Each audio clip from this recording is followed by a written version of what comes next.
Heart অ্যাটাকে আক্রান্তদের জন্য জীবন রক্ষাকারী পদক্ষেপ হতে পারে সিপিআর। জরুরি মুহূর্তে সিপিআর দিতে পারলে অধিকাংশ হার্ট অ্যাটাকের রোগীকে বাঁচানো সম্ভব। এজন্য পাঠ্যক্রমে সিপিআর যুক্ত করা দরকার বলে মনে করেন মেডিকেল শিক্ষার্থীরা। শনিবার রাজধানীর আজগর আলী মেডিকেল কলেজ স্বাস্থ্য সেবা কর্মীদের জন্য হাতে কলম সিপিআর প্রশিক্ষণ কর্মশালায় এই তাগিদ দেওয়া হয়।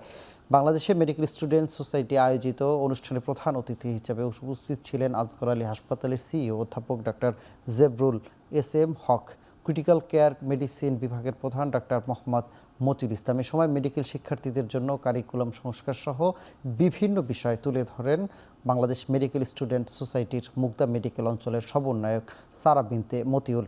সেমিনারে বিভিন্ন বিষয়ে হাতে কলমে প্রশিক্ষণ দেন দেশের প্রখ্যাত চিকিৎসকরা। এবং সবাই ক্যারিয়ারের একেবারে পিকে যাবেন এই দোয়া করছি। এবং স্যারদেরকে অনেক অনেক বড় একটা ধন্যবাদ।